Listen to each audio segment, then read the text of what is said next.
ایک ہے کسی کو پکارنا، کسی سے مدد چاہنا، کسی سے کسی کام کے اندر جو ہے کوئی امداد کی خواہش کرنا، جو کہ ہو دنیاوی جو معمولات ہیں، جو عام ہمارے قواعد ہیں، ظاہری مادی اسباب و وسائل کے درجے میں، وہ شرک نہیں ہے۔ میں کسی سے کہتا ہوں مجھے ذرا پانی پلا دو، یہ بھی ایک دعا ہے، استمداد ہے، مدد آپ نے مانگی ہے، اس سے اپنی ایک ضرورت پوری کرنے کے لیے کہا ہے۔ لیکن کیا ہے یہ کہ گھڑا ہے، وہاں رکھا ہوا ہے، وہاں پانی ہے، اس میں سے پانی لائے گا وہ دے گا۔ جو ظاہری قوانین طبیعہ جو ہے ان کے دائرے کے اندر اندر کوئی دعا، کوئی استمداد، کوئی استعانت، کوئی استغاثہ، اس میں کوئی حرج نہیں۔ غیبی اعتبار سے کسی کے ساتھ بھی کوئی دعا کی جائے گی اللہ کے سوا، وہ شرک ہے۔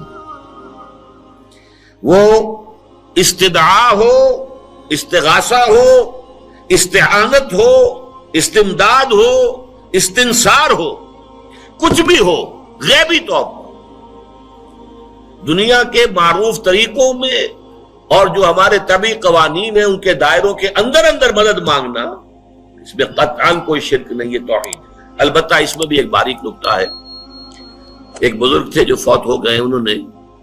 یہ بات مجھے جس طرح سمجھائی تھی وہ آج بھی میں ان کا مشکور ہوں کہ دنیا میں عام قاعدے قانون کے تحت بھی کسی سے کچھ کہنا کہ بھائی میرا یہ کام آپ کر دیجئے، آپ کر سکتے ہیں، ایک دفعہ کہنا جائز ہے، دوسری مرتبہ یاد دلا دینا کہ شاید بھول گئے، وہ بھی جائز ہے، تیسری مرتبہ کہنا شرک ہو جائے گا۔ تم نے یہ سمجھا ہے کہ تمہارا کام یہی کر سکتا ہے، کام کرنے والا تو اللہ ہے۔ لا فاعل فی الحقیقت ولا مؤثر الا اللہ، حضور نے فرمایا کہ اگر تمہیں جوتا باندھنے کا تسمہ درکار ہو تب بھی اللہ سے مانگو،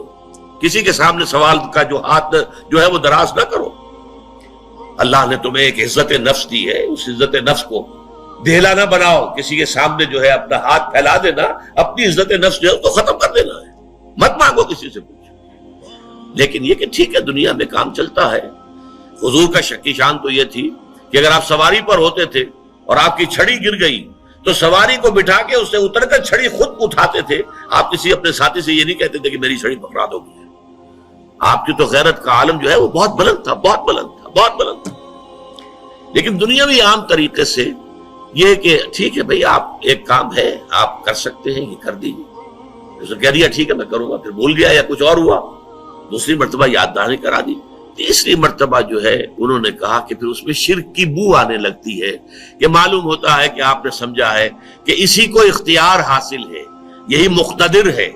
اسی کو آپ کا کام کرنے کا جو ہے وہ پوری قوت اور قدرت حاصل ہے، اور یہ چیز جو ہے یہ شرک کی بو اس میں سے آنی شروع ہو جاتی ہے۔ لیکن یہ ہے معاملہ سارا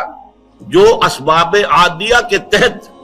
اس سے ماورا آپ کسی کو نہیں پکار سکتے۔ دیکھیے سب سے بات نکتے کی بتا دوں آپ کو، فرشتے کو تو ہم مانتے ہیں نا،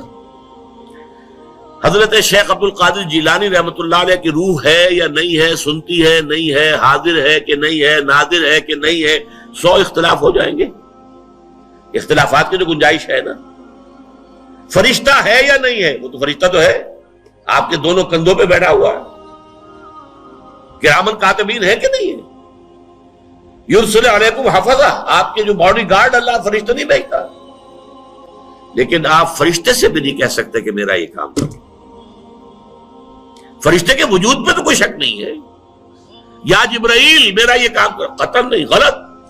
شرک۔